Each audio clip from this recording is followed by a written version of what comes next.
Well, hello everyone, and welcome to today's webinar. My name is Yeshua, and I'm the Outreach and Social Media Coordinator here at the Canadian Cancer Survivor Network. On behalf of CCSN, I'd like to thank you for attending today's webinar on mindful eating or mindful eating for a healthier lifestyle. If you're new to one of our webinars, let me just take a moment to give you a brief overview of our organization. The Canadian Cancer Survivor Network, or CCSN, is an organization working with cancer patients and survivors to learn about the complexities of our health system, connect with others to plan action and act on those plans to promote better health care and healthier survivorship. So if you'd like to learn more about CCSN, please visit our website at survivornet.ca. You'll find plenty of information there on us, as well as news, events, and other resources that we think you'll find helpful. So I have two quick announcements before I hand things off to our presenter. This webinar is being recorded, and it will be available on YouTube. Because of the long weekend, likely not until Tuesday. The video link will be sent to the email you provided when you registered. So you can share this resource and go back to it later, watch it again if you want a refresher, or share it with others who you know that might be interested in it. At the end of the presentation, we'll have a Q&A session. However, don't feel the need to wait until the end to submit your questions. Feel free to type them into the window in the bottom right corner of your screen so we can have them queued up. So with that said, it's a pleasure for me to introduce our presenter, Shannon Smith. Shannon is graduated with honors from UBC's Food and Nutrition and Health program. From the grocery setting to medical clinics, she loves translating the science of nutrition to real world food and cooking. So now it's my pleasure to pass the floor over to Shannon. Thank you so much. And I think translating or transplanting when we're thinking about food can absolutely be appropriate. Super happy to be joining you today to explore the topic of mindful eating. And I'm joining you from InspireHealth, the supportive cancer care agency. So let's dive in. So exploring the topic of mindful eating and starting with the overview of our plan. So I'd love to just take a moment to introduce you all to InspireHealth, as well as then an introduction to mindfulness overall, which will inform our exploration of mindful eating, which certainly frames eating as a multi-sensory experience. We will explore hunger and fullness cues, the variety of reasons why we eat, the multitude of types of hunger our bodies can experience. And throughout, you'll find a variety of mindful eating strategies, as well as the resources that inform our mindfulness pieces, as well as the mindful eating components. So I'll mention those throughout, but also at the end, I have a resource summary slide that captures many of those resources for further exploration. And we will close with a mindful eating exercise. So I have suggested an invitation of certain specific foods, but any food that is bite-sized could be appropriate if that's available and accessible for you in your setting now. So I had suggested a raisin, a square of chocolate, or a nut, or even a cup of warm tea that could be good options to try our mindful eating exercise together. So an introduction to InspireHealth. We are a supportive cancer care agency. We offer guidance and support for people with a diagnosis of cancer or those at high genetic risk of cancer, as well as the support people. Our programs and services emphasize evidence-based lifestyle approaches that enhance the quality of life of adults with cancer, as there's a vast body of research supporting quality of life through lifestyle approaches throughout the cancer process. We're a non-for-profit charity. We were founded in 1997 by two medical doctors. We're partially funded by the BC Ministry of Health, providing about 2/3 of our funding, along with donations and community fundraising, this allows us to provide all of our classes and individual appointments entirely free of charge. We don't require referrals, although they are available. And on the right, you see an image of where our locations are. So I'm joining you today from surprisingly sunny Vancouver, which is in the center because it was our first founded location. We also have physical locations in Victoria on Vancouver Island and in Kelowna, but of course online. And this has always been a component of our services, but really a lot of growth over the last couple of years, allowing us to connect across borders, across waterways. And so we do also offer all of our group and individual workshop programs online as well. Our clinical team is built of registered dietitians like myself, clinical counselors, exercise therapists, and supportive care physicians, and centrally supported by a team of administrators and our board of directors. This allows us to provide both individual appointments to folks as well as group workshops like this. So throughout all of our different clinicians, we offer group learning workshops, much like this, as well as cooking classes from our dietitians through a Zoom setting as well. So demonstrative style through the connection through a video screen. At InspireHealth, our approach to care is a supportive cancer care model, which we see in the image on the right here. So we see the cancer, which is represented by the C, and certainly the supportive cancer care model supports the use of cancer-targeted therapies like chemotherapy, radiation, or surgery, but bringing centrally the person with the cancer diagnosis, as well as the support people and the multidisciplinary health team to open a two-way dialogue around the person's care plan. And also, we see on the right here, we integrate mind-body practices and stress reduction, support for nutrition and exercise, as well as lifestyle approaches that support sleep and rest and emotional and spiritual well-being, which really allows for an individual and tailored approach to care. So looking closely at our big topic today, mindfulness, starting with a definition. So this definition comes from Jon Kabat-Zinn, big writer and founder in the world of mindfulness, who defines mindfulness as paying attention in a particular way on purpose. It is in the moment engaged awareness. And on the left, we see an image that implements the natural state of our mind, which can be full at times. So the person with their mind bubble, running through the list of daily tasks, the things to do, the busy mind, the natural state of the mind. And so mindfulness is trying to practice implementing more what we see in the dog's mind bubble, the present engagement and attention to the task at hand, the walk, noticing the surroundings. Mindfulness also includes noticing the world around and within us with an attitude of compassion and non-judgment. So if we're feeling like more of this mindful bubble, not being hard on ourselves for that state, knowing that that's the natural tendency of the mind, but saying, thank you, busy mind, for thinking, doing your job, and trying to be patient and draw attention just to the different senses and awareness in that moment. When we think of mindfulness, we might think of a formal practice like yoga or meditation, which certainly are mindfulness practices.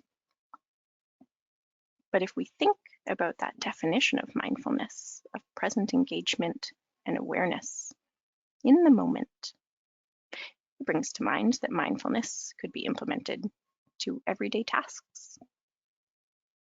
Maybe sweeping the floor, noticing the sound of the bristles against the wood, the feeling of the broom handle in your hands, or the visual of the accumulation of bits that you're gathering, or maybe washing the dishes, being aware of the temperature on your hands, the feeling of the soapy suds on your fingers, the slow accumulation of the clean dishes piling up as you work through your task. Or even on the right, the savoring of that first bite of the food that you've been ready to eat, noticing the taste, the texture, the smell, the crunch. Is it warm, fresh out of the oven? So bringing to light that mindfulness and mindful practices can be implemented in a wide variety of ways. And you can start wherever feels best for you. Even with the breath, thinking of something that's always available to us, of mindful attention to our breathing in the moment.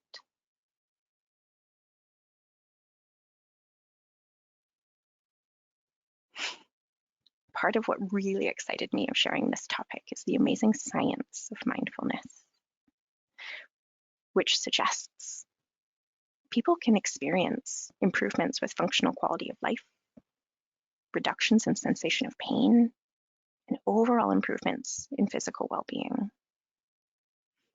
So these images are sharing physical representations of the findings of a meta-analysis from the Journal of Psychosomatic Research, which looked at 20 studies of a wide variety of people living with a diagnosis of cancer, of heart disease, anxiety, depression, or other significant symptoms of physical pain. And the research found that mindfulness practices found improvements with relaxation and mood, which I've represented here. The person sitting with a mindfulness practice.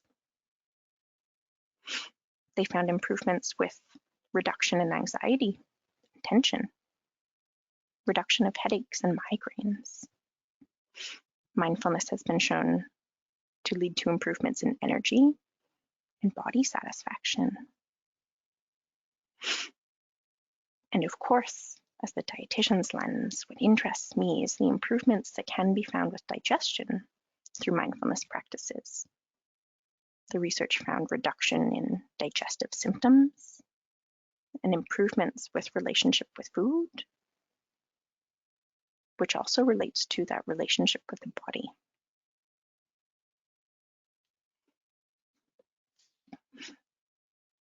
And much as mindfulness can be present in many different ways, sharing here an approach from Alfred James, whose resources can be found at Pocket Mindfulness, of tuning in to your present surroundings, wherever you might be. And if your present surroundings are mainly this screen I'm sharing with you, of tuning in with all your senses, thinking of this image of the wildflowers in your visual field, noticing the depth of colors, the transition of the in focus flowers, and where it starts to lose focus. Looking closely and thinking, if I were in this field, would there be smells that I come to notice?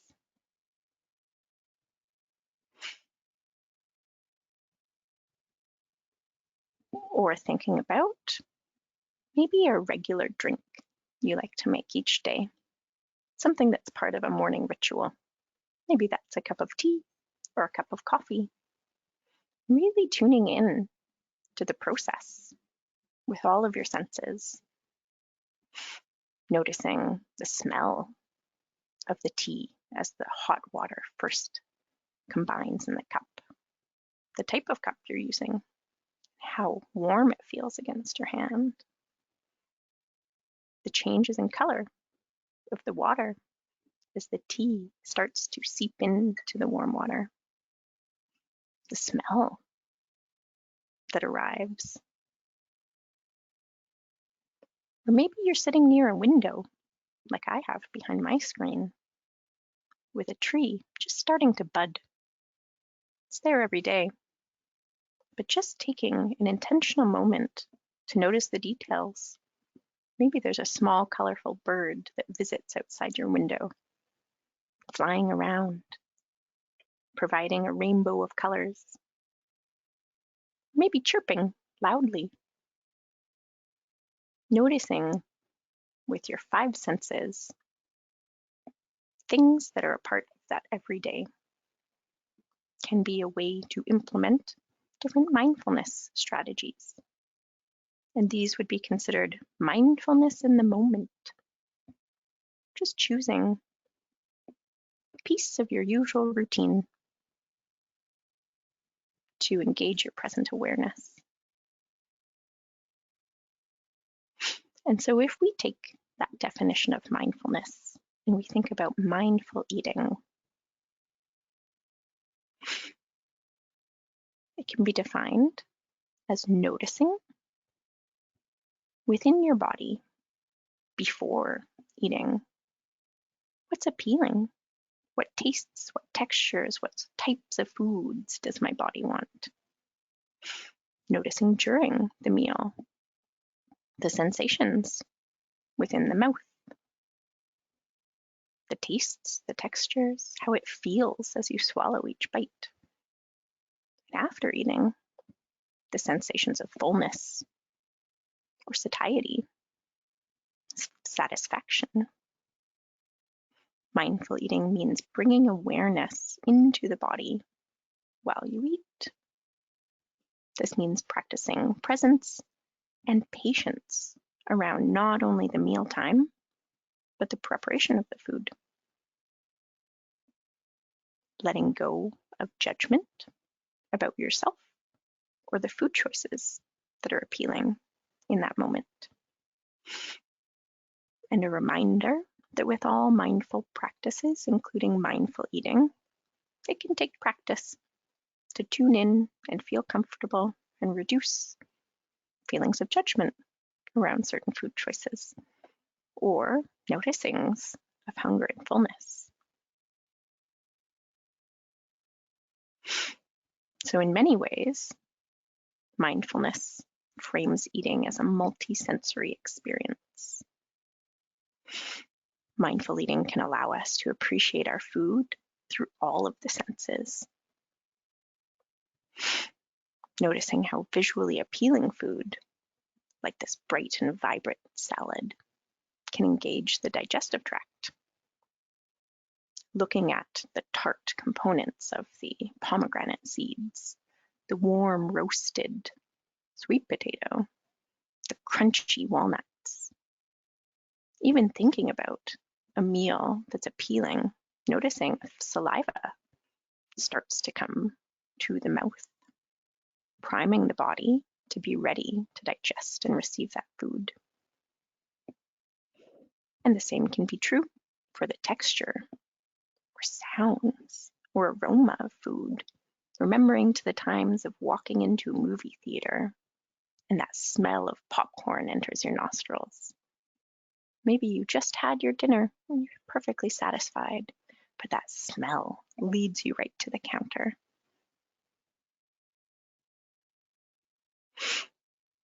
The autonomic nervous system is the part of our body that regulates our sympathetic fight and flight state, which can often be present if we're on the go, or feeling stressed or overwhelmed, and the parasympathetic, which is our rest and digest state.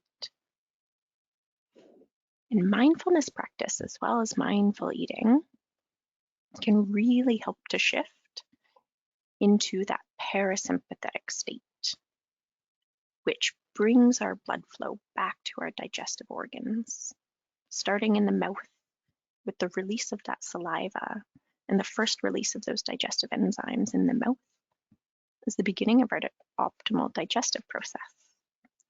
It tells our body food is coming and helps to release those secretions to break down and absorb our food in the stomach, releasing gastric juices, through the small intestine, releasing our digestive enzymes and bile. So shifting into that ready digestion state, which can help to support proper absorption of the nutrients from our food. So a component of mindful eating could be taking a pause and just considering your state of mind before eating, while eating, during and after the meal, and noticing how it feels for your body. And being realistic about how that can fit in for you. If we see this person sitting, eating, well in front of their screen, maybe they have a busy day and it's important to get through the email list while eating. There can still be mindful strategies that can be implemented within what's important for your time flow that can still optimize that digestion. Even practicing deep breathing before those first few bites or chewing slowly can be components of mindful eating. So we touched on how mindful eating can help with digestion. But mindful eating can also help to cultivate a nourishing relationship with food. Noticing how the food feels in your body and tuning into what foods feel best for you. It can also help to develop a ritual of preparing foods in a joyful setting, as well as the way that we eat our foods, looking forward to the whole experience versus being another piece of the to-do list in a busy day. Mindful eating can help to develop a deeper level of satisfaction with eating by really tuning in, tasting the food. We might even notice new tastes, new nuances to the texture of foods that might be regularly something we have. And by tuning in and being present, we can increase the awareness of how foods are serving us in our unique bodies, knowing each person's body responds to different foods in different ways. And mindfulness can be a tool to understanding what feels best for your body at different times, in different settings.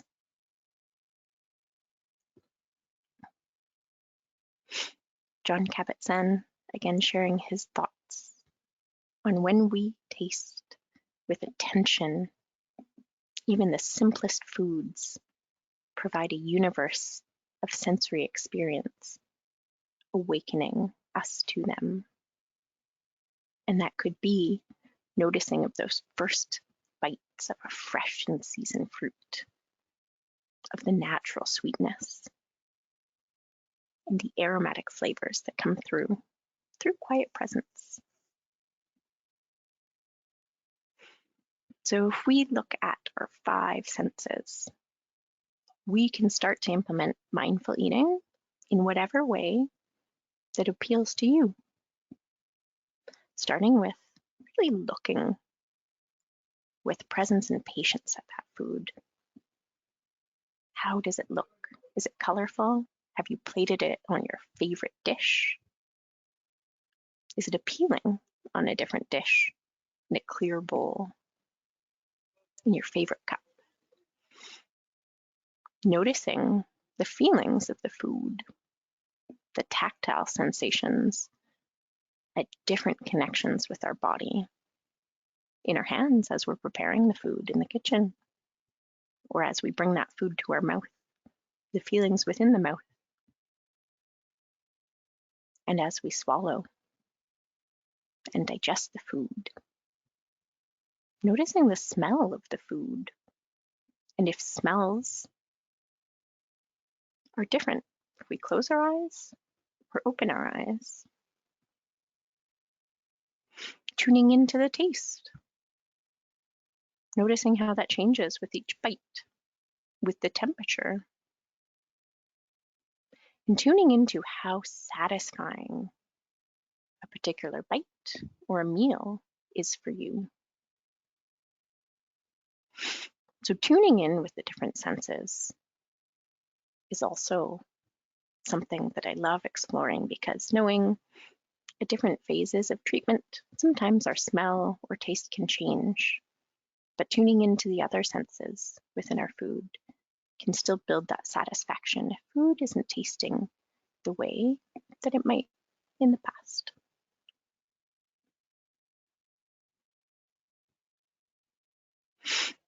So mindful eating includes respect for your body and your health, with reduced judgment on which foods your mind, your mouth, or your heart might ask for. Being patient, taking the time to expect to prepare a meal or to eat a meal. From the cooking process to the eating process, thinking about what might make that setting and that environment joyful for you. Maybe that means playing soft, relaxing music, or maybe that means lively, exciting music while you cook that brings back fond memories. For me, Paul Simon's Graceland album, while cooking, transports me to being a kid, helping in a lively kitchen, chopping and peeling and washing the vegetables that go into the soup. During mealtime, sitting at a table or a space intended just for food, trying to reduce some of those distractions, maybe thinking about what makes that environment relaxing and joyful. A cool breeze from a nearby window, maybe your favorite music. Tuning in to feel the taste of food. So not just noticing the tastes of the food, but the texture in all our senses that can be stimulated through the eating process. Not multitasking when that's appealing, and noticing if eating while in front of a screen or eating without the screen feels different in your body. Is the satisfaction and the enjoyment of the meal different? Does your digestion feel different? Is the amount of food that is satisfying different? Experimenting with the order of your foods. If there's a favorite food within your meal, is it best to savor it, save it for last? Or is it more joyful to eat it first? Drinking enough water can be a mindful honoring of the body.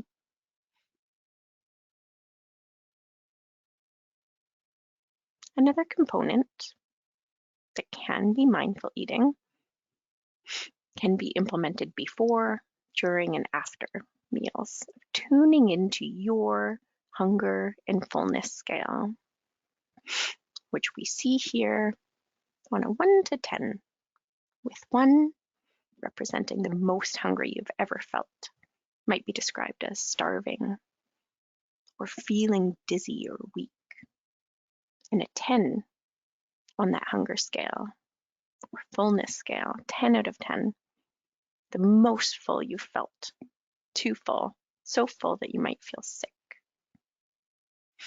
And this can be something that you can tune into at those different times, before, during, and after eating, and noticing what feelings are present within your body, what emotions, what moods are present, to try to identify what feels best for you to start eating. For many people, they find somewhere between a 3 and a 4 on the hunger scale feels like honoring gentle hunger, You might notice a grumbling in your stomach, beginning to think about food, a change in your mood. And as you move through the meal, you might check in with yourself. Where am I feeling on my satisfaction? Knowing that that can take time for your body to respond, to help identify when feels best to stop eating. That could be somewhere between a 6 or a 7, feeling slightly full or pleasantly full. For some people, maybe the 7, slightly uncomfortable, but really feeling that satisfaction. And by trying to eat when you're moderately hungry, but not too hungry, that can help to really honor that hunger and fullness, as well as that patience within the meal.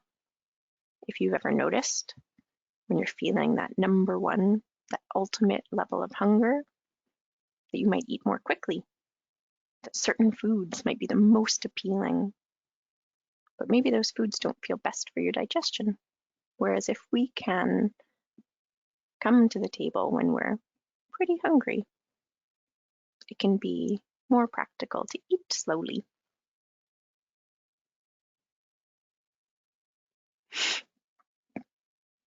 And so the hunger and fullness scale helps to explore what might be thought of as stomach hunger or even cellular hunger.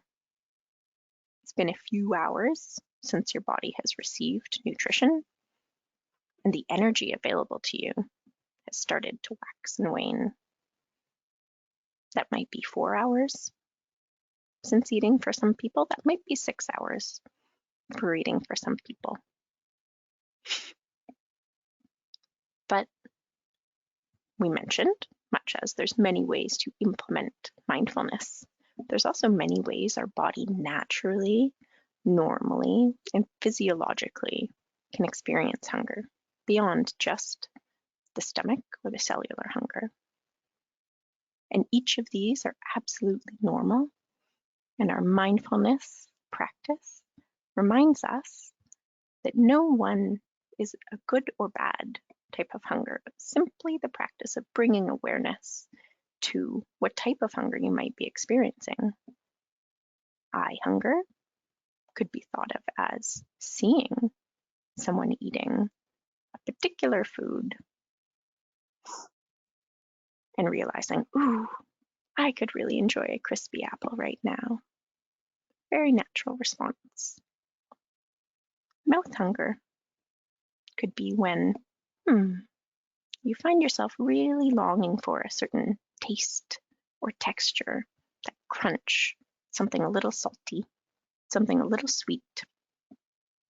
Or nose hunger, walking into that movie theater and being rushed with the smell of popcorn. Or at the end of a long day, walking into a building where you can smell food simmering and you notice the release of the saliva in your mouth and the sudden thoughts of food that weren't there a moment before. Mind hunger could present itself in many different ways. It could be 3 o'clock in your workday, trying to get through that last task, but thoughts of wandering into the kitchen for a little something to eat start to interrupt your flow. Or it could be that you grew up being suggested to finish your plate, like I was. So the intentional thought of trying to reduce food waste is a reason to naturally eat. And then there's the heart hunger. That could be when we might be reaching for food, when we're feeling the need for comfort. Maybe an overwhelming emotion. And that could be a worrisome emotion, maybe stress, anxiety, or it could be a joyful emotion. Maybe it's a birthday celebration and the thoughts of cake are coming to mind. So each reason for hunger being very natural and normal. But by bringing present awareness and curiosity, we can help to identify when food feels like that best nourishing choice and realize what other tools we might have to satisfy as well. So as we explore the heart hunger, emotional eating might come to mind, where a modern day philosopher, Cookie Monster, states, "Today, I will live in the moment, unless it's unpleasant, in which case I will eat a cookie." A joyful intention. They will enjoy the choice to soothe themselves with a cookie. And so if we look a bit closer at emotional eating, this could be defined as choosing to eat when you don't necessarily feel physical or stomach hunger. It could be a way to seek comfort or to fill an internal void, which is very natural. Food can be an important comfort at times. And this may happen consciously, like our friend Cookie Monster has, or unconsciously, when we're feeling overwhelming emotions, like sadness, anger, or even boredom, which isn't necessarily problematic, but if it induces worry or stress and isn't supporting your whole person health, and food feels like the only soothing choice, that might be where we might think about other strategies for emotional eating. And the suggestions I'm sharing here are from a fellow dietitian with a 40-year clinical focus in building a trusting relationship with our food and our body. And some of the strategies she finds really works is feeding ourselves regularly and reliably. So that falls into trying to keep our hunger in a reasonable place, helping to build trust in the body. By arriving to the table hungry and trusting yourself to stop when you're satisfied and knowing another meal is coming. Mindfully paying attention to your feelings and choosing how to respond most appropriately. Knowing eating can be an option, but thinking about the menu of options that you have available for you to support that comfort. And if eating is the only option, thinking about, what other tools do I have in my toolbox in terms of supports for comfort? Taking that pause before eating to ask, what type of hunger am I experiencing? And do I want to eat? Would that bring me joy? And if the answer is no, maybe making a list of activities that help you feel comforted other than food. The top of my list is seeking out my snoozing dog in her favorite cozy location, waking her up for a little cuddle and a pet. But that could look like maybe a mindful breathing exercise or meditation, or seeking out a loved one, whether that's to talk on the phone or for a nice hug, but creating a bit of a menu for yourself of other activities that are accessible and soothing in those moments to help to shift food into an option versus an automatic response if that doesn't feel like it's serving you.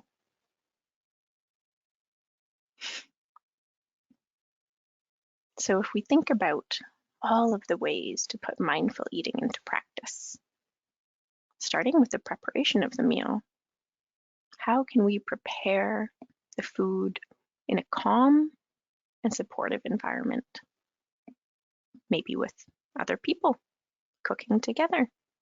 If that's something that feels safe and accessible, that can be a lovely way to be present and engaged in the food preparation process.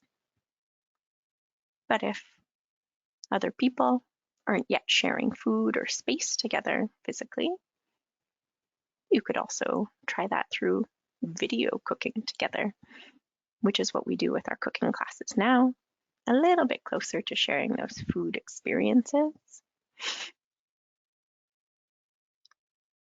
Through the pandemic, when we had lots of separation, I found it was still a nice way to share a meal with a friend who would have been someone we cooked together with regularly. And we joined a video call to make the same meal together in our separate kitchens. We cooked together through the screen and then sat down together with the screen to eat and talk about the different tastes and different ingredients we each used, which felt like a mindful adaptation to cooking together in a supportive environment. Throughout the cooking process, using your 5 senses to notice the textures, the sensations, the smells of the different ingredients. Taking a moment to be curious about the food, how it got to your plate or to your table. Where did it come from? Did you venture out to a market or a grocery store? Or did you gratefully accept delivery of that food into your home? Thinking about who grew that food. If you're in BC and starting to see plants and flowers bud, maybe there's fresh herbs starting to come up in your garden. Or who prepared that food? Maybe it was a mindful choice to take a rest from cooking, and someone that you know or a wonderful shop nearby prepared that food. So just taking a moment to appreciate the way that food found its way into your home and onto your plate. Once you're ready to actually sit down and enjoy the meal, trying to reduce distractions as much as practical. Sitting down in a peaceful environment, maybe leaning in like we see this person doing to take a deep smell of the food. Or simply deep breaths before starting to eat. If it's been a busy day and you've been on the go and this is your first break, maybe a few deep diaphragmatic breaths to shift into that rest and digest mode and really start the digestion to feel ready to optimally break down and absorb those nutrients. Tuning into the chewing process, noticing the difference in the tastes, the textures after chewing 5 times, trying chewing 10 times, maybe even 20 times.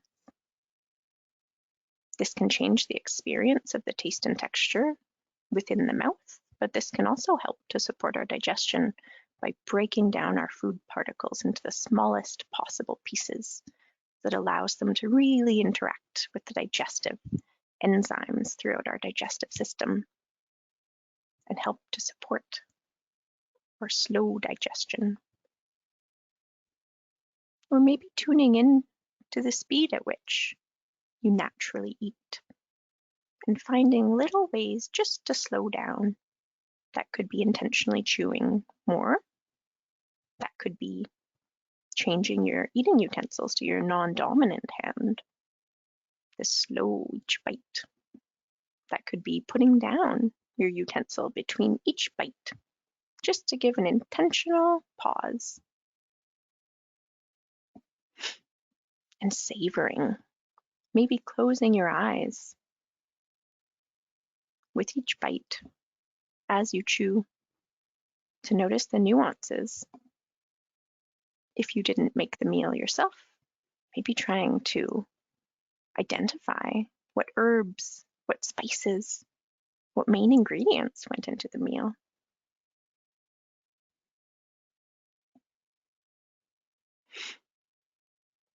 during your meal, mindfully tuning into the body and trying to minimize the busy mental chatter if that's present, without judgment, saying, "Thank you, busy mind," back to the meal,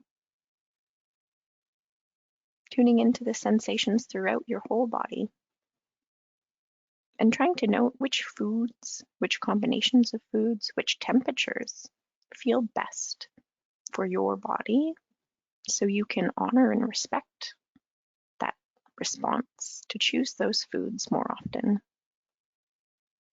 If it's available, to eat with others and engage in conversations about the meal, or that are calming and soothing for that setting. And remembering to look at this practice as with all mind, body, and mindfulness practices, and looking at yourself with eyes of compassion, remembering mindful eating is a practice. And I would like to invite you now to try a mindful eating exercise together. If you have gathered something bite-sized, we're going to wait to put it in our mouth. So I'd like to start first with just taking that food into your fingers and tuning into your visual field, looking really closely.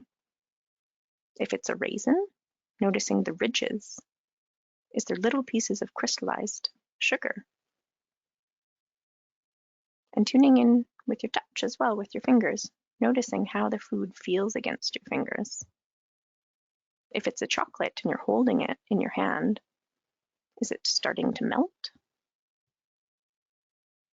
Bringing the food towards our nose, smelling. Maybe closing your eyes and smelling the food too. Do you notice a different smell with your eyes open or your eyes closed? Touching all the edges of the food. If it's a nut, noticing, is it rough and scratchy? Are there ridges? And now with your eyes closed, before putting the food into your mouth, bring the food to your lips and notice the difference in the feel that you notice against your lips that you did within your fingers. And now before biting down on the food, let's take that food and put it in our mouth, just resting it on your tongue or wherever feels best for you. And just holding it there for a moment. Notice the texture, the taste. If it's chocolate, is it starting to melt? As it melts, do the flavors change? Is it rough against the inside of your mouth? Maybe moving it, pushing it against your cheeks or the roof of your mouth, noticing if other tastes come out as you do that. And finally, when you're ready, taking one bite slowly, noticing the changes in the taste that are present as you bite down. And then slowly, trying a few more bites. Can you chew that one food 5 times? 10 times? Could you chew that one bite 20 times? Or would it be so mixed with your saliva that it's ready to swallow? Noticing the sensations in the mouth, the tastes that come out, any emotions or feelings that come out in response to familiar or new tastes, memories, and swallowing whenever you're ready. If you have other pieces of food and you'd like to try that again, I'd like to welcome you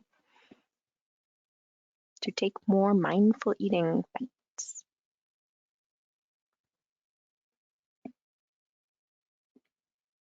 So sharing further resources here. At the top is the Center for Mindful Eating. So their website, the centerformindfuleating.org, has a plethora of resources, of recordings, of lots of resources to further explore ways to try mindful eating. Alfred James is an author, one of the resources I mentioned when we first thought about tuning in to those mindful moments within every day. His resources there are pocketmindfulness.com. Ellen Satter is the dietitian I mentioned, who has resources around honoring our relationship with food and our body. John Kabat-Zinn is a professor of medicine, the founder of mindfulness-based stress reduction programs, and a couple of books. If those are the way that you like to find more resources, The Joy of Half a Cookie, 50 Ways to Soothe Yourself Without Food.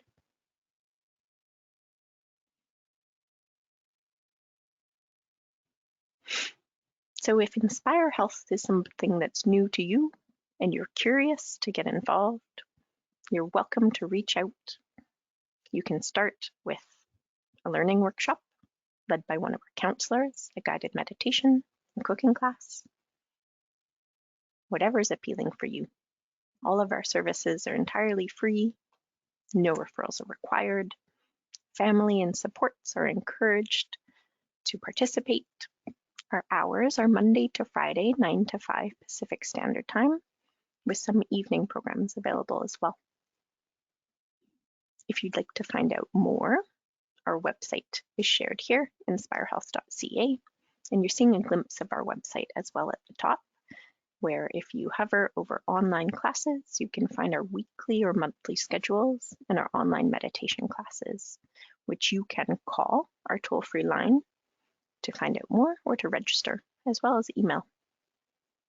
And that brings us to the end. I'd like to open the floor for questions, if there have been any, as well as to thank you for joining us through this mindful eating exploration. Sure. Thank you so much. That was a fantastic fantastic presentation. We have had a number of questions come in, and so I will again, feel free to pop in your questions now in the questions bar. It's not too late, but we'll start with these three that we have here. This one's fairly specific, situational. I'll just read the whole thing here. It says, it's important to note that not all cancer patients can eat in the ways that the majority of people are used to. What are your thoughts on nutrition for head and neck cancer patients shortly after operation? Swallowing may be difficult temporarily or even permanently. Shakes will get boring over time. Absolutely. Such a great comment. And we work with people as well at every stage of diagnosis or treatment. And so that's also why I was interested to explore mindful eating, because it integrates other senses beyond just taste or eating itself. That if eating is not accessible to you in the way that it might have been before treatment, that sometimes still finding that connection with food through the other senses can be a nice way to honor that relationship with food in your body. But certainly at times, eating and swallowing may not be accessible to your body, and finding the most safe and appropriate way to get your nourishment in is really important to be considerate of. So of course, in a group setting here, sharing the broad perspective, but listening to what's best and safe for you in your body at this time is so important. So that might mean, in the terms of mindful eating, of tuning into tactile sensations or smells, if those are still present for you in terms of experiencing a connection to food, as well as the patient's piece of knowing that that may be, as you mentioned, temporary at this time, but it may be for a longer duration. And so with InspireHealth, that's something that our dietitians would absolutely work with folks one-on-one to help to tune into what feels nourishing for you and your body. I hope that kind of addresses the question. Yeah, for sure. What about for people who aren't fully present when making food or eating food, or maybe just don't have the time to be very mindful? Absolutely. So it's not always appropriate to increase presence during the preparation of food if energy or stability are not accessible to your body in those times. So I think that's why mindful eating, as such a broad exploration of the different senses and experiences that we can have with food, can be really empowering to tune into what works for you in your body, for your energy at this time. And sometimes that might mean outsourcing the preparation if that feels like it's nourishing your overall whole person health. And it could be just simply enjoying the smell of a nourishing liquid at times, or the engagement of other people around mealtimes, if that's available to you too. So finding the ways that engaging with food feels that it nourishes your different senses, if the preparation might not be available, or even the way that you're consuming and taking in the foods might be different at this time.